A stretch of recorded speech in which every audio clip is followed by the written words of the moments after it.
Navy SEAL dies from 31 bullets, crawls 8 miles home alone. Left for dead by enemy. Every bone broken, organs destroyed. Took 11 hours to crawl. Trail of blood 8 miles long. Doctors say medically impossible. Taliban thought he was already dead. The crawl that rewrote human biology. 31 bullets. His unborn son's heartbeat. One was trying to stop. The other refused to let him. Senior Chief Daniel, Doc, Martinez felt the first bullet punch through his lung at 0430. The wet, sucking sound. The instant knowledge, I'm dying. But here's what you need to understand about the human brain in crisis. About the psychology of survival. About what separates those who live from those who don't. Because in that exact moment, lung collapsing, oxygen disappearing, death arriving, Daniel's brain made a choice.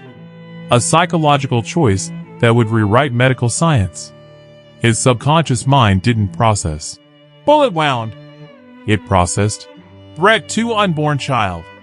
Because 22 hours earlier, Daniel had received a satellite call. His wife Rebecca's voice, crying with joy. Danny, I felt him kick. Really kick. Strong kicks. He's fighting to get out. He wants to meet his daddy. And Daniel's brain had created a neural pathway. A psychological connection. Baby kicks equals baby alive equals must protect equals must survive equals must get home. That pathway was now firing. Screaming. Overriding pain. Overriding logic. Overriding death itself. But that was just bullet 1. 30 more were coming. And each one would test a different aspect of human psychology. Each one would push Daniel's mind deeper into survival mode. Each one would prove that the human will, when properly motivated, can override biology, can defeat physics, can make the medically impossible merely difficult. This is that story. And you need to understand the psychology. Because what Daniel did wasn't superhuman. It was deeply, fundamentally human. It was what the mind can do when love is stronger than fear. When purpose is clearer than pain. When promises override everything else. Subscribe right now, because what you're about to learn will change how you understand your own mind, your own capacity, your own limits. Scientists studied Daniel for years. Neuroscientists, psychologists, trauma specialists. Everyone trying to answer one question. How? How did his brain keep functioning for 11 hours of crawling? How did his mind override catastrophic injuries? How did his consciousness stay focused when his body was dying? The answer is in the psychology. The answer is in how the brain prioritizes. And Daniel's brain had one priority, unborn son. Everything else was secondary, including staying alive. The goal wasn't survival. The goal was presence. Being there when his son was born. And that distinction, that psychological distinction, made all the difference. The ambush started at 0430. 50 Taliban fighters surrounding 6 SEALs. Daniel's team was 15 kilometers inside hostile territory. Ghost mission. Observe and report. No contact. But someone had betrayed them. And now they were dying. The psychology of ambush is specific. Targeted. The first seconds determine everything. Your brain has milliseconds to choose, fight, flight, or freeze. Most people freeze. Evolution designed it that way. Freeze equals predator might not see you. But SEALs are trained to override freeze. To choose fight. Always fight. Daniel chose fight. But his brain added something. A fourth option evolution didn't code for. Fight for them. Not for survival. For them. For Rebecca. For his unborn son. For the family waiting. That's not instinct. That's psychology. That's love creating new neural pathways. That's purpose overriding programming. The second bullet hit his shoulder. Shattered clavicle. Right arm destroyed. His brain registered it as arm loss equals 50% mobility reduction equals adjust tactics. Not pain. Not trauma. Pure calculation. Pure problem solving. That's the warrior mind. That's psychology under fire. Bullets 3 through 10 came rapid fire. AK-47 full auto. Walking up his body. Leg. Hip. Stomach. Side. Chest. Shoulder. Neck. Each impact registered not as pain, but as data. Leg hit equals mobility compromised. Stomach hit equals internal bleeding equals time limited. Chest hit equals lung punctured equals oxygen restricted. His brain was cataloging, assessing, calculating time remaining. Not to live. To get home. That's the difference. That's the psychology that saved him. Most people think, how long can I survive? Daniel's brain thought, how long to reach base? 15 kilometers. Current mobility, crawling. Speed, unknown. Calculate. Move. Here's the fascinating psychology. Daniel went down at bullet 10. Face in the dirt. Couldn't stand. Couldn't walk. His conscious mind said, mission failed. Cannot continue. But his subconscious, the part that had been thinking about baby kicks for 22 hours, said, mission is get home. Mobility method irrelevant. Crawl. And the subconscious won. It always wins in crisis. Always. Because the subconscious doesn't care about dignity. Doesn't care about proper methods. Only cares about outcome. And the outcome was, must reach base. Must meet sun. Method, irrelevant. Bullet 11 hit his spine. L3 vertebra. Instant paralysis below the waist. And here's where psychology gets dark. Gets fascinating. Gets real. Because Daniel's conscious mind processed, paralyzed equals cannot walk equals cannot escape equals will die here. That's rational. That's logical. That's what the frontal cortex says. But the limbic system, the emotional brain, the survival brain, the love brain, processed it differently. Legs broken equals use arms. Paralysis equals obstacle not barrier. Will die equals unacceptable because son needs father. The limbic system overrode the frontal cortex. Emotion defeated logic. Love conquered reason.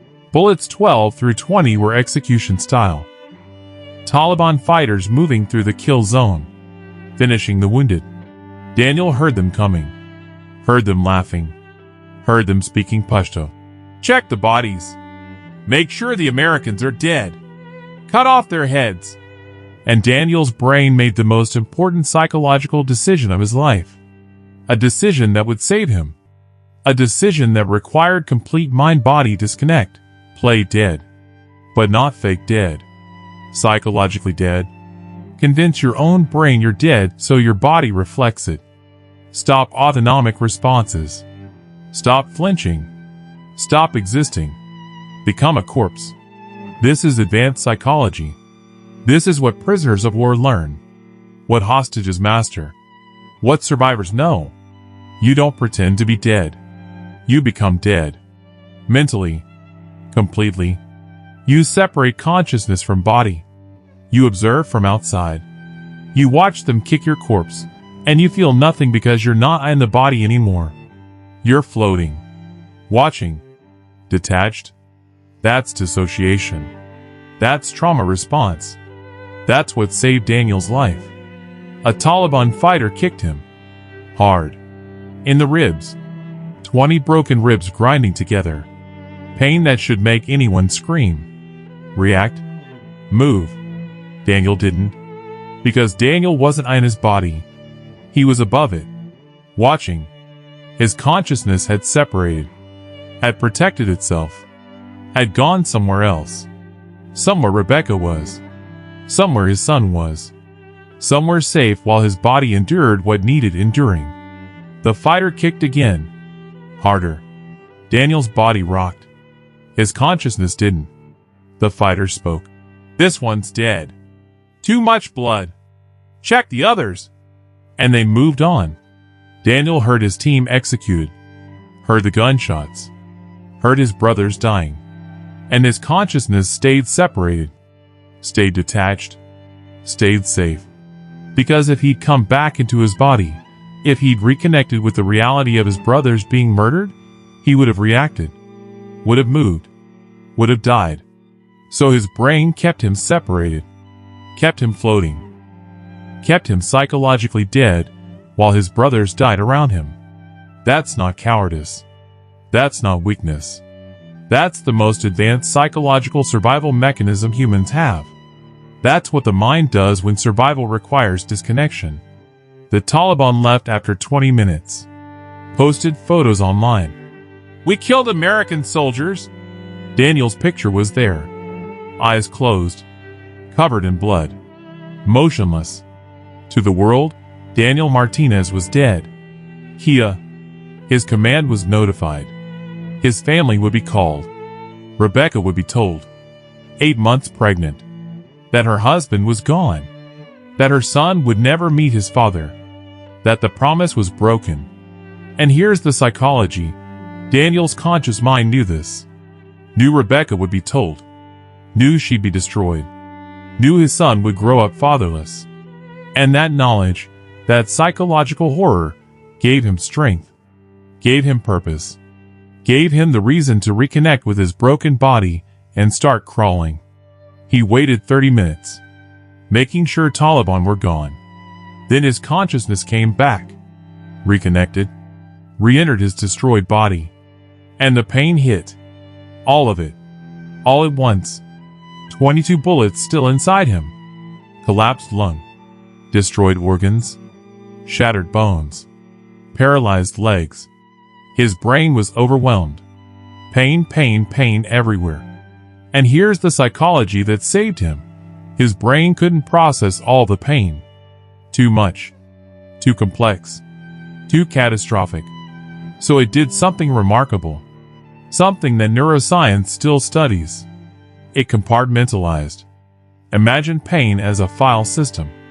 Normal brains have one folder, pain. Everything goes there. Gets processed together. Overwhelming. But Daniel's brain created subfolders.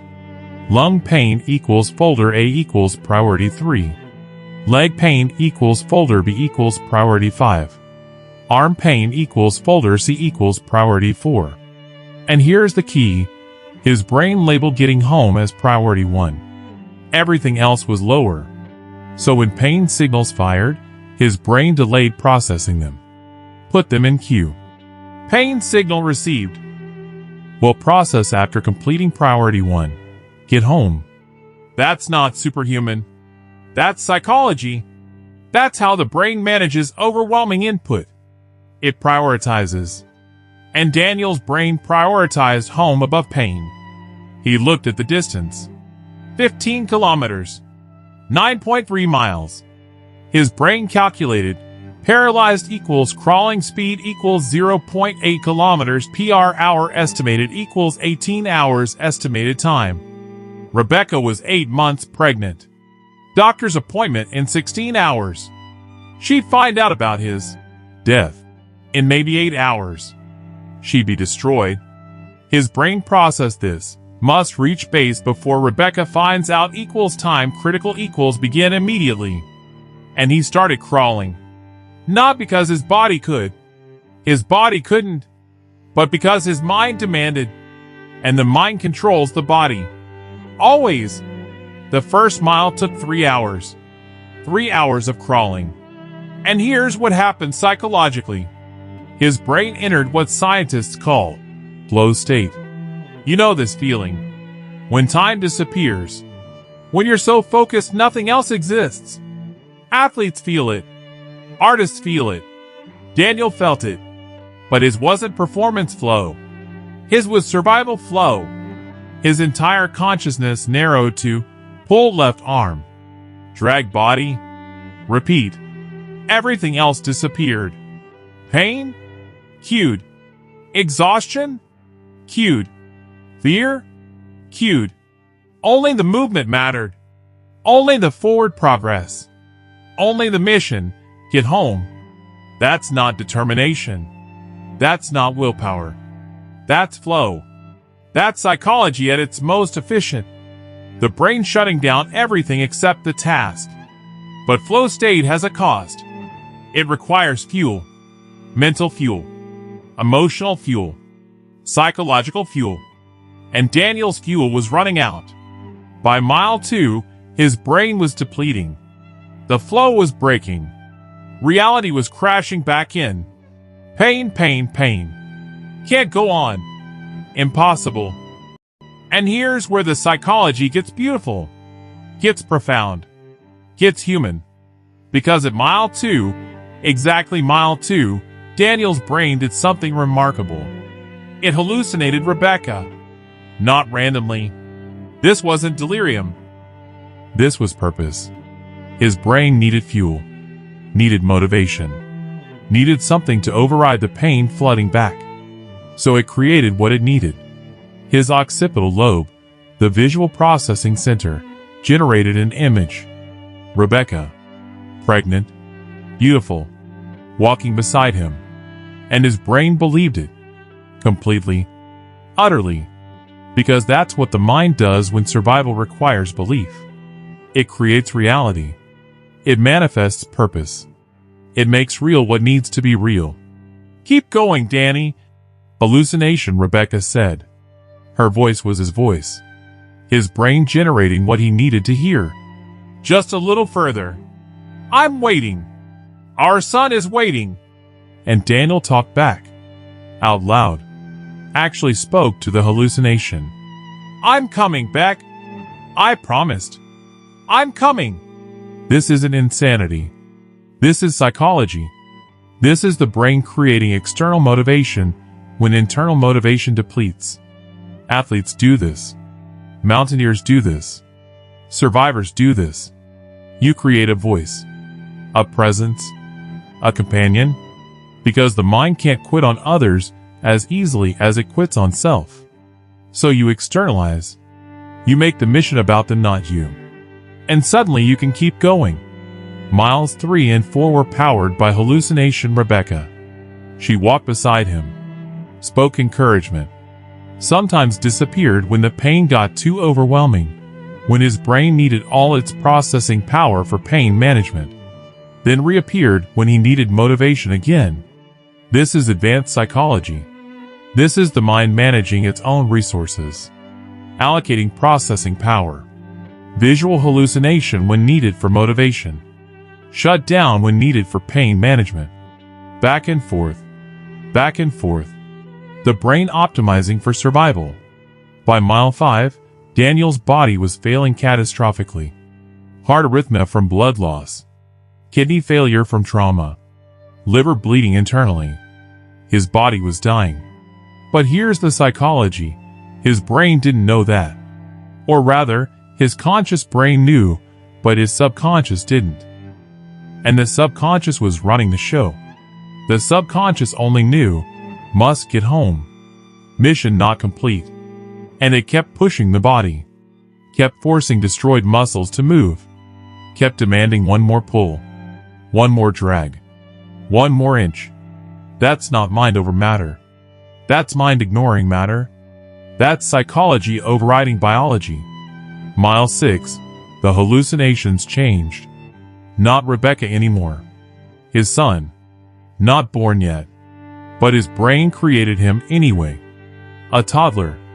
Running beside him. Laughing. Come on, Daddy! You can do it!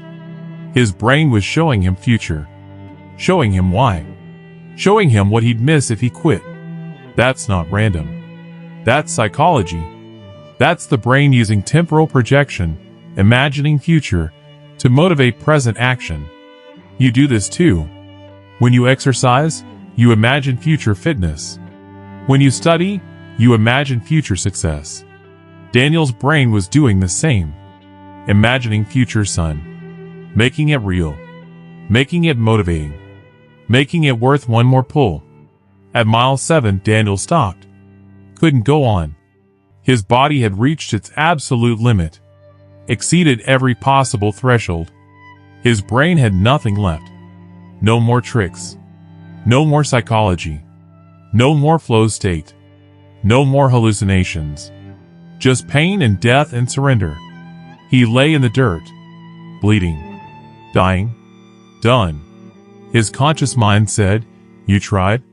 You failed. It's over. Let go." And he was about to let death take him, was about to break his promise, was about to never meet his son. Then he felt movement in his pack, the satellite phone. And here's where psychology becomes miraculous, becomes impossible, becomes real. Because Daniel's brain, his dying, depleted, destroyed brain, had one more trick, one more psychological tool, one more way to survive. External accountability. If his own motivation wasn't enough, if his own will was depleted, if his own psychology was exhausted, he'd borrow someone else's. He'd call Rebecca, and her will would become his will. Her voice would override his exhaustion. Her psychology would fuel his psychology. He dialed with shaking fingers. She answered instantly. "Danny? Danny? They said you were dead? Where are you?" And Daniel's brain flooded with neurochemicals. Dopamine, oxytocin, serotonin, the bonding chemicals, the love chemicals, the chemicals that override pain, that defeat exhaustion, that make the impossible merely difficult. "Beck, I'm crawling home, but I can't finish. I have 2 miles left. I can't do it. I'm sorry." And Rebecca's voice changed, from crying to fierce, from sad to commanding, from wife to warrior. "Daniel Martinez, you listen to me. You made a promise. To me, to our son, and you're going to keep it. You hear me? 2 more miles. That's nothing. You crawled 7. You can crawl 2 more. Now move. Do it now." And Daniel's brain responded, not to reason, not to logic, to command, to authority, to the voice of the person he loved most telling him what to do. That's psychology. That's how the mind responds to external direction when internal direction fails. He started crawling again, phone at his ear. Rebecca talking the entire time. "That's it. 1 pull. Good. Another. Perfect. Keep going. I'm so proud of you. Our son is so proud of you. Keep going." And his brain locked onto her voice. Used it as fuel. Used it as direction. Used it as purpose. This is called external locus of control. When your internal control depletes, you shift to external. You let someone else drive. You follow their commands. You become extension of their will. And that's what Daniel became. Extension of Rebecca's will. Her psychology powering his body. Her voice moving his arm. Her love dragging him forward. The last 2 miles took 2 hours. 2 hours of Rebecca talking him through every pull. Every yard. Every foot. "You're almost there, Danny. I can see the base in my mind. You are at the gate. You're home. You're safe. Keep going." She was hallucinating too, creating shared reality, shared psychology. Both of them projecting success. Both of them believing before it happened. That's not lying. That's psychology. That's the power of belief shaping reality, creating outcome through conviction. At mile 8.9, Daniel saw the base. Towers.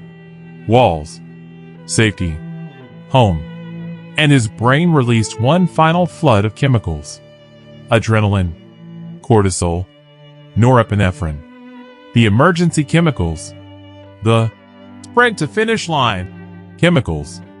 The "you're almost there, don't quit now" chemicals. Every human has felt this. The last mile of a marathon. The final push of labor. The last hour of an exam. Your body is done.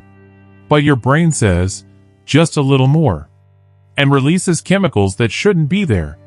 That the body can't make anymore. But the mind makes them anyway.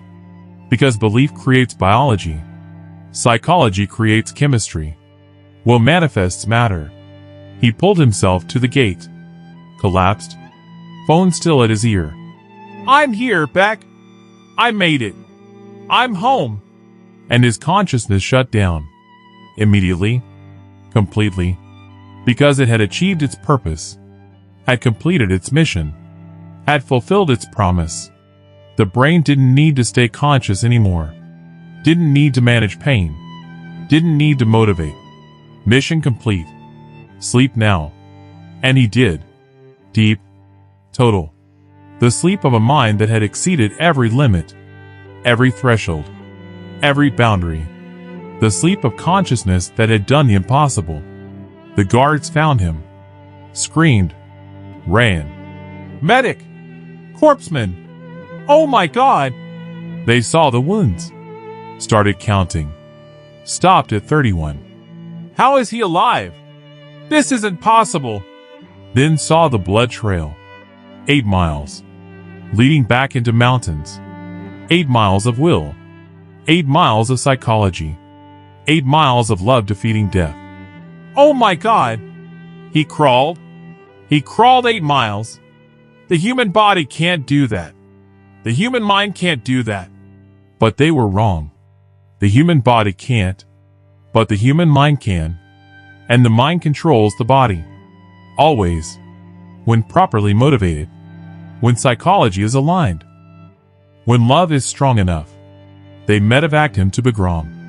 Then Landstuhl. Then Walter Reed. Each hospital said the same. Medically dead. Biologically impossible. Psychologically miraculous.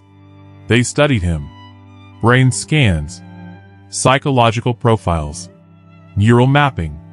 Everyone asking, how? How did his brain maintain consciousness? How did his mind override such catastrophic damage? How did his psychology defeat his biology? And the answer was simple. Brutally simple. Beautiful simple. Love. Love created purpose. Purpose created motivation. Motivation created will. Will created action. Action created outcome. The psychology was simple. The execution was impossible. But he did it anyway. He woke 2 weeks later. Rebecca there. Still pregnant. Now 9 months. Days from delivery. "You did it, Danny. You kept your promise. You crawled 8 miles. The doctors say it's impossible.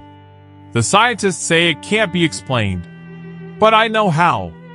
I know why. You love us. And love makes the impossible merely difficult." Daniel squeezed her hand. Couldn't speak yet. Ventilator still breathing for him. But squeezed once. "Yes. You understand. It was love.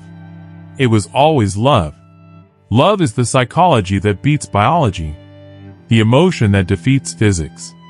The force that makes crawling 8 miles seem reasonable when meeting your son is the outcome." 3 weeks later, Rebecca went into labor. Daniel still critical. Still ICU.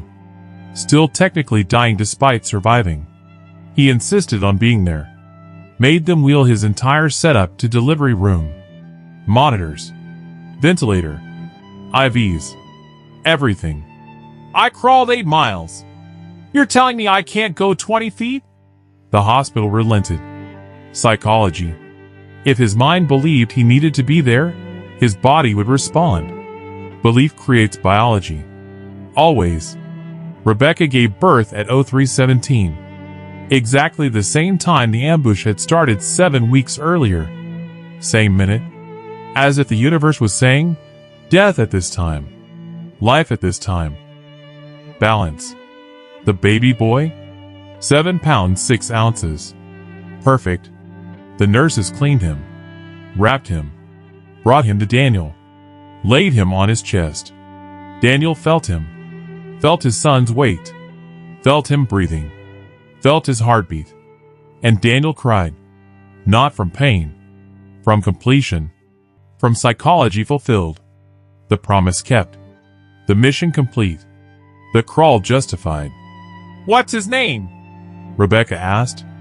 Daniel looked at his son. At the promise fulfilled. At the reason he'd crawled 8 miles. At the psychology that had powered the impossible.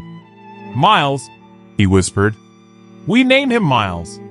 For the 8 miles I crawled. For the distance love can cover. For the psychology that beats biology. For the promise that defeats death.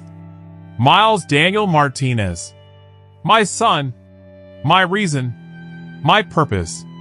My psychology.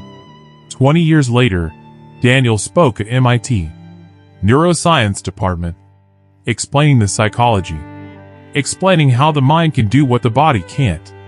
Miles sat front row, 20 years old, MIT student himself, neuroscience major, studying his father's brain scans, trying to understand the psychology that saved him. Daniel told the story, every detail, every bullet, every mile, every psychological trick his brain used. Then said, the human mind is the most powerful force in the universe. Not the body, not strength, not training. The mind, when properly motivated, when psychology is aligned, when purpose is clear, when love is strong enough, your mind can make your body do things biology says are impossible. Psychology says are unreasonable. Physics says are forbidden. I crawled 8 miles because my mind demanded it. And my body obeyed. Because the mind controls the body. Always. When you love something more than you fear death. When your purpose is clearer than your pain. When your promise matters more than your limits. Find your miles. Find your 8 miles. Find your psychology. Then do the impossible. Because it's only impossible until someone does it. And someone always does it. When their psychology demands it. The audience stood, applauded. But Daniel looked at Miles. His son. His reason. His psychology. Miles smiled. Understood. He existed because psychology defeated biology. Because love conquered death. Because promises override limits. He was living proof. Breathing evidence. That the human mind, when properly motivated, can do anything. Can survive anything. Can crawl 8 miles with 31 bullets. Can keep promises death tries to break. Can make the medically impossible merely difficult. When love is the motivation. When psychology is the power. When will is the force. Always. If this changed how you see your own mind, your own capacity, your own limits, subscribe. Share it with someone who thinks they can't go on. Someone who thinks their situation is impossible. Someone who needs to understand your mind is more powerful than your circumstances. Your psychology can defeat your biology. Your will can override your limits. Find your purpose. Find your love. Find your promise. Then do the impossible. Because Daniel did. With 31 bullets. For 8 miles. For 11 hours. For love. For his son. For psychology. And so can you. When your motivation is strong enough. When your purpose is clear enough. When your love is deep enough. The mind defeats the body. Psychology beats biology. Will conquers everything. Always. Find your miles. Then crawl your 8 miles. No matter what. No matter how impossible. No matter how much it costs. Your mind can do it. When love demands it. Always.